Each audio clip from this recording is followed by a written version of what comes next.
សួស្តីអ្នកទាំងអស់គ្នាសូមស្វាគមន៍មកកាន់ Channel Son Mali ដែលជា Channel សម្រាយរឿងហើយថ្ងៃនេះផងដែរយើងចូលទៅកាន់សាច់រឿងរបស់យើងគឺរឿង Primal វគ្គទី9មុននឹងចូលដល់សាច់រឿងរបស់យើងខ្ញុំសូមពឹងបងប្អូនម្នាក់មួយផងដែរសូមបងប្អូនជួយចុច Like Subscribe និងដាក់សញ្ញាកណ្ដឹងជូនខ្ញុំម្នាក់មួយផងដើម្បីជួយជាកម្លាំងចិត្តដល់ខ្ញុំបាទ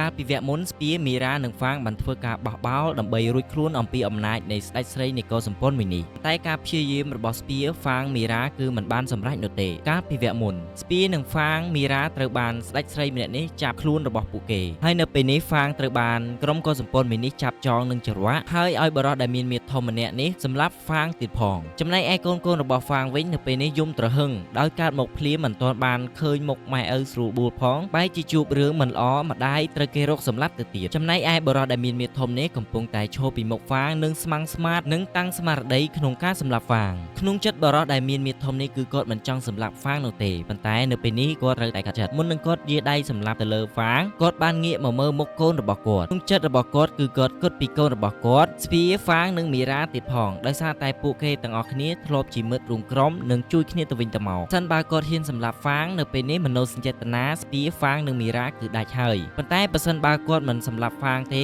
កូនស្រីរបស់គាត់នឹងត្រូវស្លាប់ដោយកណ្ដាប់ដៃម្ចាស់ក្សត្រីមួយនេះបរិសមាធំក៏បានលើកពូថៅឡើងនិងដើរសម្ដៅទៅរកហ្វាងពេលដើរទៅដល់គាត់បានលើកពូថៅឡើងបំរុងនឹងកាប់ប៉ុន្តែគាត់ស្រមៃឃើញការពីកលសម្ព័ន្ធរបស់គាត់ត្រូវបានស្ដេចស្រីម្នាក់នេះត្រួតត្រានិងចាប់ក្រុមកលសម្ព័ន្ធគាត់មកធ្វើជាទាសករនៅលើកប៉ាល់មួយនេះគឺមិនមែនមានតែបរិសដែលមានមាឌធំម្នាក់ទេដែលធ្វើជាទាសកររបស់មេស្រីម្នាក់នេះគឺក្រុមកលសម្ព័ន្ធបរិសដែលមានមាឌធំទាំងអស់គឺមកធ្វើទាសករនៅលើកប៉ាល់មួយនេះហើយក្រុមកលសម្ព័ន្ធបរិសដែលមានមាឌធំមួយចំនួនធំម្ចាស់ក្សត្រីបានយកពួកគេទៅឲ្យអុំកប៉ាល់មួយនេះដែលអ្នកទាំងអស់គ្នាឃើញថាកប៉ាល់មួយនេះធ្វើដំណើរដោយការអុំមិនមានម៉ាស៊ីននោះទេដោយក្រុមកលសម្ព័ន្ធរបស់ពួកគាត់គឺមានមាឌធំខ្លាំងមែនទែនប៉ុន្តែពួកគាត់មិនមានអំណាចឬកាយដូចសត្វនោះទេពួកគាត់គឺស្លូតខ្លាំងណាស់យើងចូលទៅកាន់សាច់រឿងបរិសដែលមានមាឌធំវិញម្ដងកាលពីមុនក្រុមកលសម្ព័ន្ធរបស់ពួកគាត់គឺរស់នៅដោយសុខសន្តិភាពរស់នៅដោយមានសុភមង្គលក្រុមគ្រួសាររបស់គាត់នៅព្រឹកមួយកូនបរិសដែលមានមាឌធំម្នាក់នេះគាត់កំពុងតែវាយពីងពីងដោយសេចក្តីខឹងក្រោធចំពោះសត្វពីងពីងមួយនឹងពេលនាងកំពុងតែវាយនោះបរិសមាឌធំក៏បានមកហាមរួចគាត់ក៏បានចាប់ពីងពីងនោះដោយប្រើវិធីសាស្ត្រយ៉ាងស្រួលមិនឲ្យប៉ះពាល់ដល់ខ្លួននិងក៏មិនឲ្យសត្វពីងពីងនោះស្លាប់ផងដែរការធ្វើបែបនេះគឺបញ្ជាក់ថាកុសសម្ព័ន្ធរបស់គាត់គឺរស់នៅដោយភាពសេចក្តីថ្លៃថ្នូរមិនបៀតបៀនជីវិតអ្នកណានោះទេនៅក្នុងកុសសម្ព័ន្ធរបស់គាត់កាលពីមុនរស់នៅដោយសេចក្តីសុខសន្តិភាពពុំមានរឿងអ្វីកើតឡើងនោះទេអ្នកខ្លះក៏ចិញ្ចឹមសេះបង្កង់អ្នកខ្លះទៀតកំពុងតែអង្គុយសូននំអ្នកខ្លះទៀតក៏កំពុងតែចិញ្ចឹមនិងមើលថែមាន់ចំណែកឯអ្នកខ្លះទៀតក៏កំពុងតែប្រមូលផលអំពីដំណាំរបស់ពួកគេ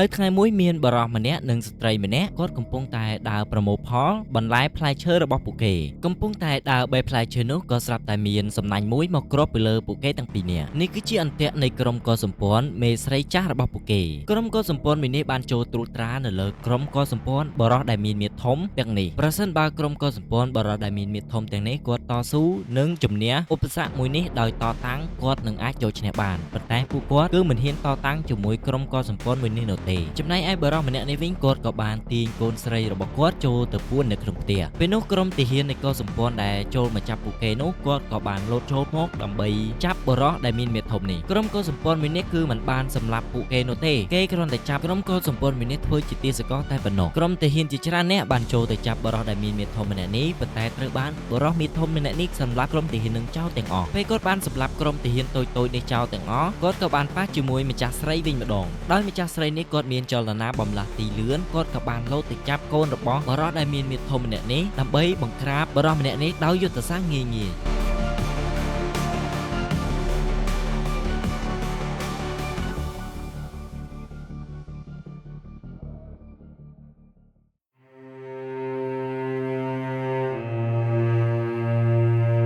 គ្រាន់តែចាប់បានកូនស្រីរបស់គាត់ភ្លាមនៅពេលនេះគឺគាត់អស់កម្លាំងក្នុងការតតាំងហើយគាត់ខ្លាចកូនគាត់ត្រូវបាត់បង់ជីវិតនៅពេលនេះគាត់បានលុតជង្គង់និងសុំចាស់ចាញ់ម្ចាស់ក្សត្រីនេះតែម្ដងបន្ទាប់ពីគាត់ស្រមៃឃើញរឿងអតីតកាលដ៏ជូរចត់របស់គាត់រួចគាត់ក៏បានយារពូថៅកាប់ទៅលើហ្វាងប៉ុន្តែពេលគាត់កាប់នោះគាត់មិនបានកាប់យកក្បាលហ្វាងនោះទេគឺគាត់កាប់បញ្ចំត្រវ៉ាក់ដែលរុំចំនៅលើក្បាលហ្វាងដើម្បីឲ្យហ្វាងរួចខ្លួនរួចគាត់ក៏បានដោតពូថៅនិងគប់ទៅលើម្ចាស់ក្សត្រីរបស់ពួកគេម្ចាស់ក្សត្រីគាត់បានគេចពីពូថៅបរោះដែលមានមាឌធំនោះក៏បណ្ដាលឲ្យគាត់ដួលរបូតច្រវាក់ចេញពីដៃបណ្ដាលឲ្យកូនរបស់ហ្វាងរួចខ្លួន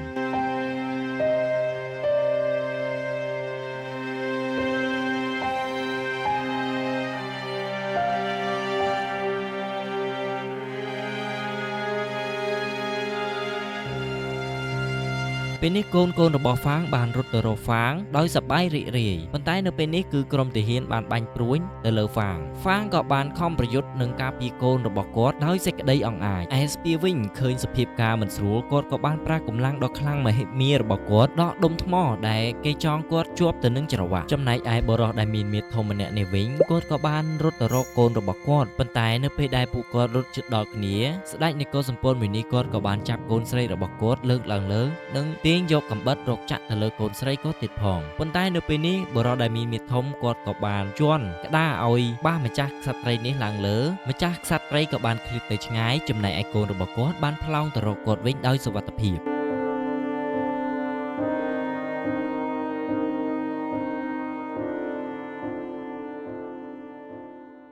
ឯក្រុមទាហាននៃកុលសម្ព័ន្ធមីនេះក៏ព្យាយាមប្រយុទ្ធនឹងតតាំងដើម្បីការពារម្ចាស់ក្សត្រីរបស់ពួកគេក៏ដូចជាការពារកុំឲ្យក្រុមស្ពាហ្វាងមីរ៉ានិងបរិសុទ្ធដែលមានមាឌធំនេះតតាំងនិងបះបោបរិសុទ្ធដែលមានមាឌធំម្នាក់នេះគាត់ក៏ត្រូវបានក្រុមទាហានជាច្រើនបាញ់ព្រួយទៅលើគាត់ប៉ុន្តែគាត់ក៏បានព្យាយាមប្រយុទ្ធដើម្បីការពារកូនរបស់គាត់ផងដែរគាត់ក៏បានវាយក្រុមទាហានជាច្រើននិងនាំកូនគាត់រត់ទៅខាងក្នុងដើម្បីសុវត្ថិភាពកូនរបស់គាត់រីឯស្ពាវិញដៃរបស់គាត់ជាប់ច្រវាក់នឹងដុំថ្មមួយគាត់ក៏បានក្រវីច្រវាក់នោះទៅបុកជាមួយនឹងទាហានស្លាប់ជាច្រើននាក់រីឯមីរ៉ាវិញគាត់បានឃើញទាហានម្នាក់ដេកស្លាប់ដោយភ្ជាប់ជាមួយកូនសោមួយគាត់ក៏បានរើសយកសោនោះដើម្បីចាក់ឲ្យស្ពារួចពីចំណងច្រវាក់មួយនេះចំណែកឯស្ដេចស្រីនគរសម្ពន្ធមួយនេះវិញគាត់ឃើញក្រុមទាហានរបស់គាត់ស្លាប់ជាច្រើននាក់នៅពេលនេះគាត់បានខឹងជាខ្លាំងនិងព្រួយបារម្ភខ្លាំងណាស់ចំពោះកុលសម្ព័ន្ធគាត់មួយនេះស្ដេចស្រីម្នាក់នេះគាត់ក៏បានរត់ទៅកន្លែងកំភ្លើងមួយវាមើលទៅហាក់បីដូចជាព្រួយអញ្ចឹងប៉ុន្តែគ្រាប់របស់វាគឺប្រើដោយដុំថ្មមួយគាត់បានតម្រង់ទៅលើហ្វាងគាត់បានបាញ់មួយគ្រាប់ទៅលើហ្វាងប៉ុន្តែត្រូវបានហ្វាងគេចផុតនៅពេលនេះគាត់បានសម្លឹងទៅមើលកន្លែងបាញ់ព្រួយមួយគាត់ក៏បានកាត់ខ្សែមួយនិងហោះទៅកន្លែងព្រួយនោះដើម្បីបាញ់ទៅរកហ្វាងគាត់រៀបបាញ់ទៅលើហ្វាងហើយប៉ុន្តែត្រូវបានស្ពាមករារាំងហើយនៅពេលនេះស្ពានិងស្ដេចស្រីម្នាក់ត្រូវប្រយុទ្ធជាមួយគ្នាម្ដងទៀតចំណែកឯបរិសុទ្ធដែលមានមាឌធំម្នាក់នេះវិញគាត់បាននាំកូនរបស់គាត់ទៅរកកន្លែងដែលមានសុវត្ថិភាពគាត់មកដល់ក្រោមកប៉ាល់នេះគាត់ក៏បានដើររកច្រកចេញពេលគាត់នាំកូនស្រីគាត់រត់ទៅប៉ុន្តែត្រូវបានកូនស្រីគាត់បំបេះដៃរបស់គាត់នឹងរត់បកក្រោយវិញហើយនឹងចង្អុលបង្ហាញផ្លូវគាត់ឲ្យចុះទៅក្រោមពេលពួកគេទាំងពីរនាក់បានរត់ទៅដល់ក្រោមពួកគេពិតជារន្ធត់ចិត្តណាស់ដោយសារតែគាត់បានឃើញក្រុមកុលសម្ព័ន្ធពួកគាត់ជាច្រើននាក់ត្រូវបានស្ដេចស្រីម្នាក់នេះឲ្យពួកគេមកអុំកប៉ាល់និងមានទាហានពី3នាក់ឈរចាំវាយពួកគេទៀតផងចំណែកឯស្ពាវិញត្រូវបានម្ចាស់ក្សត្រីកាប់ជាច្រើនកំបិតនិងរងរបួសទៀតផងស្ពាមិនអាចប្រយុទ្ធឈ្នះស្ដេចស្រីមួយនេះបាននោះទេដោយសារតែម្ចាស់ស្ត្រីមួយនេះគាត់ចេះក្បាច់គុណរបៀបរបបនៅក្នុងការប្រយុទ្ធចំណែកឯស្ពាវិញគាត់តែពីប្រើកម្លាំងបាយក្នុងការប្រយុទ្ធចំណែកឯហ្វាងវិញគាត់កំពុងតែព្យាយាមប្រយុទ្ធជាមួយក្រុមទាហាននិងការពារកូនរបស់គាត់កុំឲ្យក្រុមទាហានមួយនេះចាប់បានហ្វាងកំពុងតែខំក្រុមទាហានដែលនៅទល់មុខរបស់គាត់មិនបានមើលទាហានដែលនៅខាងក្រោយខ្នងរបស់គាត់មានទាហានម្នាក់ក៏បានបាញ់ព្រួយទៅលើកូនរបស់ហ្វាងពេលនោះកូនរបស់ហ្វាងឈឺខ្លាំងណាស់វាស្រែកយំដោយភាពឈឺចាប់មីរ៉ាឃើញកូនហ្វាងបែបនេះគាត់ក៏បានរត់ទៅលើកូនរបស់ហ្វាងនិងរត់ទៅលើទូកដើម្បីលោតចូលទម្លាក់មកក្រោមស្ពាក៏ដូចគ្នាដែរស្ពាឃើញមីរ៉ាធ្វើបែបនេះស្ពាក៏នឹកឃើញគំនិតលោតចុះទៅក្រោមព្រោះដឹងថាខ្លួនមិនអាចប្រយុទ្ធនឹងទប់ទល់ជាមួយក្រុមកុលសម្ព័ន្ធមួយនេះបាននោះទេស្ដេចស្រីនៃកុលសម្ព័ន្ធមីនេះគាត់ឃើញស្ពាហ្វាងមីរ៉ាលោតចុះមកក្រោមគាត់ខឹងខ្លាំងណាស់ព្រោះគាត់ចង់សម្លាប់ជីវិតស្ពានិងហ្វាងណាស់ដោយគិតថាស្ពានិងហ្វាងហ៊ានតតាំងជាមួយគាត់ទៀតផងយើងងាកមកមើលបរិសុទ្ធដែលមានមាឌធំម្នាក់នេះវិញគាត់កំពុងតែឈរមើលទាហានវាយក្រុមគ្នាគាត់ដោយភាពឈឺចាប់កំពុងតែឈរសម្លឹងមើលគ្នាគាត់សុកក៏ស្រាប់តែមានទាហានជាច្រើនមកតាមសម្លាប់គាត់បរិសុទ្ធដែលមានមាឌធំនេះគាត់ក៏បានសម្លាប់ទាហាន2-3នាក់និងបោះចូលមកក្រោមហើយគ្នាគាត់ម្នាក់បានសម្លឹងមើលទៅលើឃើញថាគ្នាគាត់បាន រួចខ្លួននឹងបះបោហើយគង់តែសម្លឹងទៅមើលគ្នាគាត់នោះក៏ត្រូវក្រុមទាហានម្នាក់បានវាយគាត់ពេលនោះគាត់ក៏បានចាប់ផ្ដើមអុំកប៉ាល់ម្ដងទៀតចំណែកឯស្ពាហ្វាងមីរ៉ាវិញក៏ត្រូវបានច្រវាដែលគេអុំកប៉ាល់យ៉ាងធំសម្ដៅមកលើពួកគេ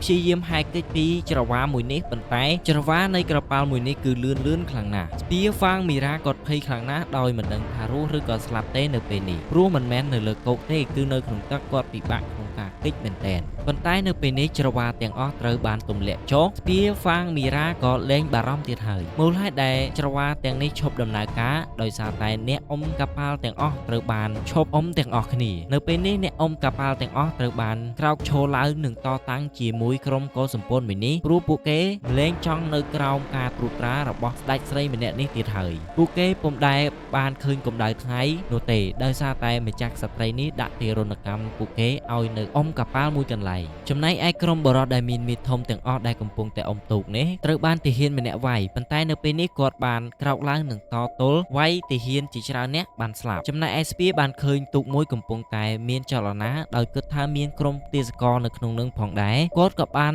ហែទៅឡើងនៅលើទូកមួយនឹងនិងសម្លាប់ក្រុមទាហានដើម្បីរំដោះក្រុមទាសករដែលអុំទូកនៅក្នុងនឹងទាំងអស់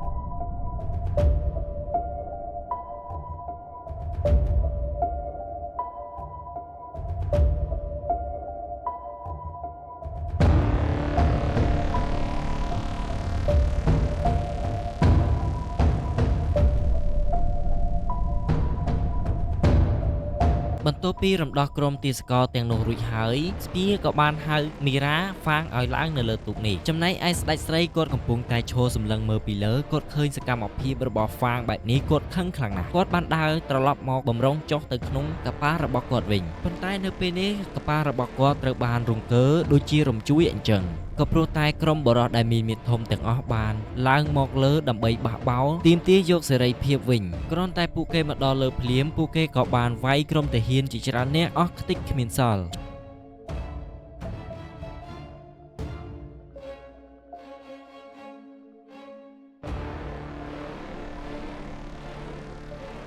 ចំណែកឯស្ដេចស្រីម្នាក់នេះវិញគាត់ក៏បានព្យាយាមប្រយុទ្ធជាមួយនឹងបរិសុទ្ធដែលមានមាឌធំម្នាក់ដែលគាត់តែងតែដាក់ទារុណកម្មទៅលើគាត់នៅពេលនេះបរិសុទ្ធដែលមានមាឌធំម្នាក់នេះគាត់បានមកសងសឹកវិញហើយស្ដេចស្រីម្នាក់នេះគាត់បានយកកំបិតកាប់ផងនិងព្រួញចោលផងប៉ុន្តែមិនអាចធ្វើអ្វីបរិសុទ្ធមាឌធំម្នាក់នេះបានទេបរិសុទ្ធមាឌធំម្នាក់នេះក៏បានចាប់ស្ដេចស្រីម្នាក់នេះនិងបោះទៅលើទូកដែលស្ពាកំពុងជិះធ្វើឲ្យបែករាងកាយខ្ទេចខ្ទីគ្មានសល់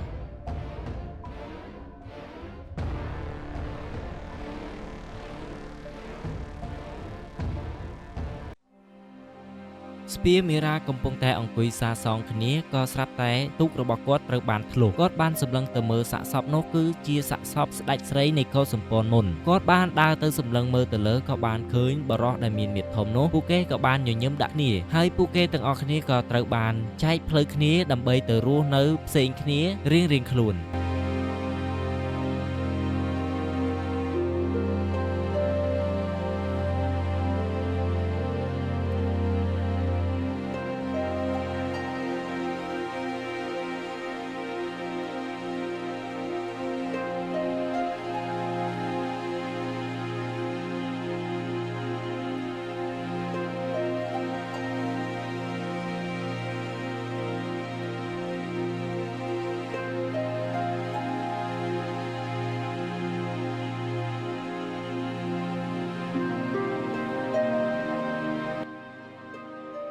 ចំណែកឯក្រុមបរិសុទ្ធដែលមានមាឌធំទាំងអស់នេះគាត់កំពុងតែរុំរបួសចែកគ្នាទៅវិញទៅមករីឯកូនស្រីបរិសុទ្ធដែលមានមាឌធំម្នាក់នេះគាត់បានដងទឹកឲ្យឪពុករបស់គាត់ផឹកពេលផឹកទឹករួចឪពុកកូនគេទាំងពីរនាក់ក៏បានងាកទៅឃើញភ្លើងមួយហាក់បីដូចជាមនុស្សដើរសំដៅមករកទូករបស់ពួកគេមនុស្សភ្លើងនេះគឺជាលោកវីឃីងដែលតាមរកស្ពាហ្វាងនិងមីរ៉ានៅពេលនេះលោកវីឃីងតាមជិតទាន់ស្ពាមីរ៉ានិងហ្វាងហើយចំពោះក្រុមបរិសុទ្ធដែលមានមាឌធំទាំងអស់នេះគឺមិនអាចមានជីវិតរស់រា នទៀតនោះទេដោយសារតែលោក Viking បានមកកំទេចកប៉ាល់ទាំងអស់នេះចោលហើយសាច់រឿងវគ្គទី9របស់យើងគឺបានមកដល់ទីបញ្ចប់ហើយប្រសិនបើពុកម៉ែបងប្អូនចូលចិត្តរកការសម្រាយរឿងបែបនេះសូមបងប្អូនជួយចុច like Subscribe និងដាក់សញ្ញាកណ្ដឹងជូនខ្ញុំម្នាក់មួយផងដើម្បីជួយជាកម្លាំងចិត្តដល់ខ្ញុំបាទហើយប្រសិនបើរកការបញ្ចូលសម្លេងរបស់ខ្ញុំនៅមានចន្លោះខ្វះខាតនៅពាក្យពេចន៍ត្រង់ប្រការណាមួយឬក៏ពាក្យសម្ដីលើលួសសូមបងប្អូនខន្តីអភ័យទោសដល់ខ្ញុំបាទផងសូមអរគុណជួបគ្នានៅវីដេអូក្រោយៗទៀត